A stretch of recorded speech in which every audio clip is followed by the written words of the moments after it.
Hello and welcome to the Leaders Council podcast with me, Scott Challoner. This podcast, just like the Leaders Council itself, is all about recognising and celebrating those people who keep this country running. We exist to give leaders a voice outside of their own organisation and to support them in the same way that they support their staff every single day of the week. If you are in a leadership position yourself and would like to have your voice heard on the national stage, then please do go to leaderscouncil.co.uk/apply.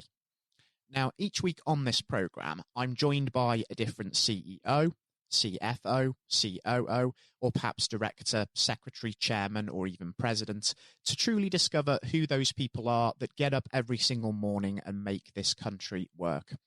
We get their take on the current economic and political landscape of the UK and discuss everything from leading a team to being on the front line of the fight against COVID-19, and of course the success and innovation that makes it all worthwhile in the end. Now, as we continue to reel over the fact that we've now been living under some form of social restrictions in the UK for just over a year, but we'll look to the future with some cautious optimism, having moved into step 2 of the government's roadmap to freedom, my guest on today's show is Jim Gildea, response team leader and director of Total Trauma Cleaning. The company originally started out as waste management business Rubbish Clearance and Waste Removal Limited, but successfully diversified into providing specialist waste clearance and cleaning under several trading names. A 24/7 operation that has evolved into providing responsive specialist services day or night to local government, commercial and industrial clients, and private customers. Jim, very warm welcome to you today, and thank you ever so much for joining us. Thank you, and thank you again for letting me on the show this second time. Yes, it's certainly not the first time you've joined us on the programme, Jim, and whenever I do have guests on the show of late, I do always like to kick things off by asking how the global pandemic has generally affected things. Now, in your case, you've pretty much been involved with this since it first began in the UK, even before the lockdown, haven't you? It was 13th of February, I believe, that you'd come off your holiday at Heathrow and you got a call to deal with the first suspected COVID clear-up in the UK. Well, it was certainly the first COVID clearance that I'd been tasked on. That was February 13th, and I was just arriving back from my yearly holiday, and I was coming out the terminal at Heathrow when I got the first call. And within 3 hours of landing, I was at a health centre in northern Hampshire, attending to a suspected COVID-19 contamination incident. Shortly thereafter, throughout February, the workload escalated, including what was deemed to be all, I think, on the BBC, patient zero at Hazelmere Health Centre. And I believe that's where the first patient that died from COVID-19 in the UK, I think that's where that originated from. And throughout the year. And you've also featured on BBC Local and National News showcasing some of your work during the pandemic, haven't you? I believe in late March, you took part in a BBC expose with Duncan Kennedy. That's right, isn't it? I took part in BBC, in local area, Southern BBC, with Nikki Mitchell. She'd done a piece on basically fogging and disinfecting care homes, etc. And again with Duncan Kennedy on BBC National News. And indeed, I think that was syndicated to global news in America. We've seen some of the syndication material come back. And so that's been great exposure for us and my company and what we do and how we do it. And that's we've had a lot of interest all the way through. And something as well that came up during that global news report in News in California was the fact that your business was working more than ever before in hospitals, nursing homes and local government buildings to try and reduce the likelihood of COVID-19 spreading. And it came up then that you were working sometimes up to 17 hours a day just to keep on top of demand. It's an incredible amount of work, isn't it? It was very difficult to manage, Scott. At the time, we were stretched really to our limit, and this was in care homes, this was reacting to different medical facilities, to local government buildings, to privately run care homes, to state-run care homes. And basically, we was going all over the south of England, from London, Devon, Wiltshire, Hampshire, Surrey, Essex even. It was really, really difficult to keep up with the flow of work. Nothing we'd ever encountered before, nothing we were ready for or expected to happen in our lifetime. It was just something we didn't see coming. But then again, at the same time, we were equipped correctly, we were trained correctly, we worked on a private basis, as stated. We also worked as a response team for Ultimate Environmental, who had approximately 200 plus teams out nationally, with Ben Giles being the managing director and Mark Baxter, the national operations manager. We had excellent oversight, excellent tasking, excellent communication. And so even myself and my small team, we managed to make a difference, I feel, and be very effective and safe all the way through. So, yeah, it was an unprecedented workload. And there's nothing to say that won't continue at some point in the future. We're hoping it won't. But of course, if it does, we've had the last year's experience to go by, and we've learned a lot. We've learned how to work effectively with that pace and that amount of work. But yes, it is very, very challenging. And of course, during this time, 75% of your business's work has been dedicated to COVID-19 response. And has that sort of diverted attention away from other areas of the business, would you say? Or is that something that's been quite easy to manage? Well, in some ways, it's been quite easy to sideline the other parts of the business because no one's been operating. People and businesses haven't been able to do non-essential work. So, that's just putting the stuff that should go on hold. And really, it had to be that way anyway for us and for many other companies. But for my company in particular, where we diversify, where it primarily started out a waste removal company, then we went into the cleaning side and the specialist cleaning, specialist removals, that to enable us to go to locations, and instead of having 6 or 7 contractors in, just by us being there, we could take care of everything that needed doing on the site. Yeah. That's basically led us to be in a position where we've kept going all the way through the pandemic. And now we're coming out of lockdown. Those areas of the business are coming back in. But we've got to say, to an extent, we're not taking on the amount of non-specialist work that we used to. And I understand as well, Jim, with regards to contracts, that you do have an agreement to supply Southern Health NHS Foundation Trust with specialist cleaning services throughout Hampshire and surrounding areas, don't you? How has that work been getting on? That's going absolutely fine. Well, we were invited to become service suppliers for the NHS Foundation Trust shortly before Christmas, around about November, and since then we've supplied rapid response services for specialist cleaning in different areas of specialist cleaning, not just COVID-19 taskings, throughout the NHS locations in Hampshire as and when required. And that's been going fine and is ongoing. That's really good to hear. And just going back to something that we touched on very briefly earlier, you mentioned that in carrying out all of this response work, it was integral to make sure that everybody on your team was properly trained. Have you had to undergo additional training and set time aside for extra training hours to accommodate that? Well, to accommodate that, basically, I've taken it upon myself to undergo World Health Organization training additionally. Now, that has been online training from their open learning websites where they provide many courses, reference COVID-19 response and health sector, cleaning, waste management, and all the protocols necessary for dealing with COVID-19 response in a national level, in a hands-on level, and on a national crisis response level. So that's been very good. And said, I've gone through their course matter for COVID-19 response, and then after doing so, I've instructed my team to, and we've all basically gone through all the WHO learning material available at that time. In addition to that, it's just sourcing peer-reviewed papers on the subject that perhaps give us an insight into different areas that some people don't think of. For example, the actual component of the sanitizer we use, the actual chemical component, is widely used, and it's benzalkonium chloride.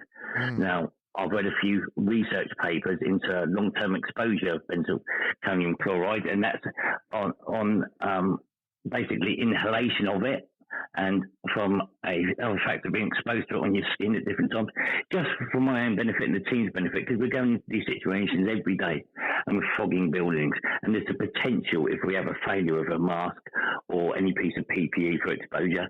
But then again, if your equipment's right, if your training's right, you're not going to be exposed to it or overly exposed in an unsafe way. But reading the peer-reviewed research into this just gives me peace of mind and additional insight and information to what we're actually doing, the chemicals we're actually using, instead of just taking the manufacturer's guidelines, going that step further to read the research onto it. Is it difficult keeping up to date with the latest in research and indeed the latest in government guidelines just to ensure continued safety and compliance? It's not been a challenge that we've been able to comply and digest the updates and information that we produced by the government as they're on a learning curve as well. Obviously, their information is constantly updated. And in addition to that, I've obviously been doing my own research, and for myself and my team, we've taken on additional training courses by way of the World Health Organization online training platform that covers COVID-19 response, waste management, infection prevention control, for even down to people who go in to administer as a volunteers to give injections for the vaccine. The WHO has online training for every area of COVID-19 response, from your local area volunteer to your national response teams. Okay, so we've undertaken a lot of that training, myself and all the team. We've also looked at peer-reviewed papers on masks, on the different, on the effectiveness of wearing face shields, for example. And we've stuck to the peer-reviewed papers on quite a few different, it's an immense amount of learning and research for COVID-19, as this is something we never envisaged encountering on this sort of level. And for that, you've got suppliers of equipment making claims of what their equipment does and doesn't do, and you've got to filter out what is advertising and what is factually peer-reviewed and correct. And that's what you take home with you and take to work with you when trying to apply the best practices and best health and safety for yourself and your team. And there's been a lot of research, a lot of hours gone into reading and gone into research this year, but it has been a learning curve, and it's ongoing, and it's necessary. You certainly say it's a learning curve, and learning even within leadership, as we know, is so incredibly important. And reflecting on the last 12 months, what would you say you have learned as a business leader from having to adapt to this whole new reality we find ourselves in? Well, that's a big question. I think what I've learned from the last year is, one, to be ready for anything. And basically, instead of reacting to anything, try and be prepared. I mean, we've all got, as leaders, whether it's in any form of industry or even being a scout leader, we can all see the world is changing. We have to be ready for COVID and any variants thereof. So, for example, we're just coming out of lockdown, but I would say you should, as a business leader or a leader of any type, have sanitizer, have the required PPE for yourself, your staff, your clients on site. You shouldn't be waiting for the next wave to happen to therefore see what you might need in the future. Let's get prepared now. I mean, the overall cost of PPE for most businesses, for having on what they may need next to their profit margin, I'd say would be negligible to be actually ready, and being ready in advance for whatever may be coming is surely got to be the way to be. So I think that's the main thing I'd say taken from leadership is be ready and be equipped for to respond to whatever you need with the best possible practices ready in place. And I think that's what I've taken from last year and going to go forward the next year. Indeed, we've just recently restocked and gone through an equipment check on everything we might possibly need should there be another wave and going forward throughout the summer, looking to the winter. And I'm quite confident that we're all up together should there be an uptake and should there be a change in from the downturn of COVID-19 lately into another wave coming across this country, then we'll be ready as a response team to go back at full pace the second we're asked to. And certainly thanks to those best practices that you've put in place, it's avoided any staff illness over the course of the last 12 months. But has that feeling of your staff being made to feel safer helped sort of deal with any impact there might have been on mental health during the crisis as well, just because the whole pandemic has amplified that issue? Well, as far as that goes, I mean, as soon as they were available, I obtained privately the COVID-19 antigen test. Yeah. Mm-hmm. So before they become publicly available, and all this sort of best practices, as in obtaining those tests from my staff team at the earliest possible date they're available for our own safety requirements. That's obviously best practices has helped myself and the staff team. It's made a hell of a difference to how we feel on a personal level. On every level in a working environment, that we are safe. It's validation of the way we're working is correct and safe to do so, which goes for your mental health, and it's just peace of mind. And the outlay, the expense of going through best practices, it's the way to go. And just thinking back to the beginning of the pandemic as well, we, of course, are very aware, and it's well documented, the prices of consumables have gone up, and there were big issues with PPE procurement back at the early days. Is that anything that you sort of found yourselves having to try and navigate around, or were you well prepared for that? Yes, to a degree. I mean, the price of PPE went up in some areas 200, 300, 400% at times. That is just a cost that's an expenditure that just had to be met in that situation. You need the PPE and equipment. Also, sourcing it for any price become a problem at times during the last year, but at times when it has become a problem, we've tried to think outside the box a little bit about where we go to for our supplies. And for example, for high quality P3 half masks, instead of going to your standard PPE suppliers and wholesalers, I, on one instance, went to our local analytical laboratories that, as standard, deal with asbestos, as their technicians all wear the Sunstrom PP3 half mask. And because the laboratory was shut down because of COVID-19, the managing director was very helpful, and basically he sold me the whole laboratory supply of spare half masks. And that was used to complement my additional stocks for myself and the team and the local council, their officers, yeah. And in other areas, we went to a pesticide manufacturing company for fogging machines. And we went, instead of going to PPE supplies, we went to different areas where they use specialist equipment that perhaps the mainstream hadn't thought of. And that's how we dealt with it very successfully. But yeah, we did have to diversify in how we thought and where we sourced our equipment from.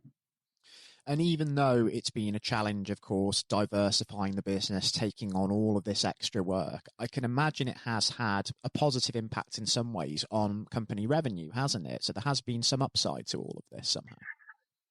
Yeah, it's the revenue part of the last year. Yes, we basically, it's been the most profitable year of our trading life. At the same time, the work we put in has been phenomenal. But all that, all being said, the investment in extra training, the investment in extra PPE, the best possible standards and practices all the time. When it comes to the profit margins, say we're about 400% up on our yearly profit. So it just shows that does pay off. But what I would say is whatever we've done and however we've excelled and maintained best practices and however hard we worked is nothing compared to the NHS staff who infectious environment every minute of every day at work. And whoever's undertaking their specialist cleaning, basically that's ongoing every minute of every day in a COVID-19 world. So, I'd like to, focus on that as well, that whatever we do is just minutes or hours out of a day. When they're on there 24 hours a day, that's amazing. It's incredible, certainly, what the NHS has had to contend with during the pandemic, and that real support for them, that sense of national spirit that's come about of this. We really need to harness that and take that forward as we emerge from this lockdown as well, don't we? Yes, I think so. And I think the other thing to take going forward is I like to think even from the very basic level, looking after your neighbours, looking after yourself. And that's whether, for example, during the COVID-19 during each wave, my actual neighbours where I live, I've been supplying sanitisers to, and the best possible products to keep themselves safe. Because keeping them safe where I live is keeping me safe. And again, as a business leader, keeping your staff safe is keeping your business, with the best possible practices, best equipment, best sanitisers. Is keeping yourself personally safe in your work environment, keeping your company running and profitable, and then our nation helping to keep poorer countries supplied with vaccine across the world, so we're all safer. I mean, surely that's got to be the way to go, and the way for us to lead the rest of the world in keeping everyone else safe. It keeps us safe. And that's how I think we should go forward. And incidentally, former Prime Minister Gordon Brown was on the news this week saying just that. Nobody is safe until everybody is safe. So that's certainly something for us to bear in mind going forward. And just before we do wrap things up on the show today, Jim, I do want to think about the future in a bit more detail as well, because we're seeing some light at the end of the tunnel, but we are by no means out of this yet. And although we can't predict the future, what, in your view, does the next 12 months hold for your business, Total Trauma Cleaning, and what is it that you're really hoping to achieve going from here? Well, the next year is looking very good for the company. Going forward, regardless of the COVID-19 pandemic and how it is in this country, I mean, we have the benefit of last year's experience under our belts. So I'm very confident that whatever we're faced with, we're going to go and face successfully and safely. I'm looking to take on a couple of additional staff.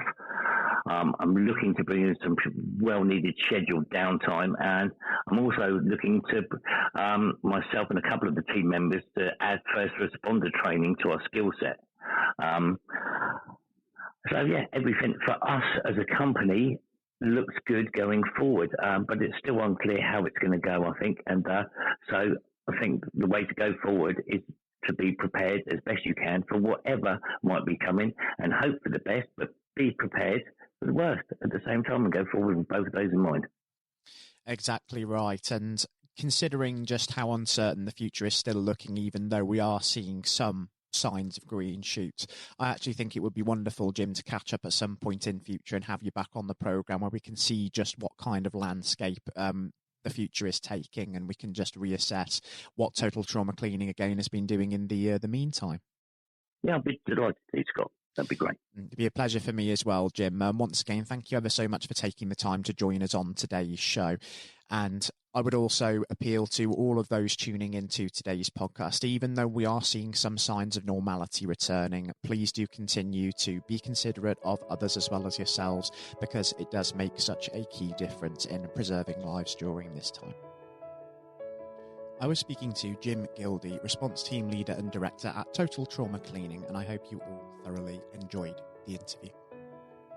Now that outdoor hospitality is returned, I'm going to be off to a local beer garden to raise a glass to outstanding leadership, and hopefully over the coming weeks we'll keep taking further strides toward normal life.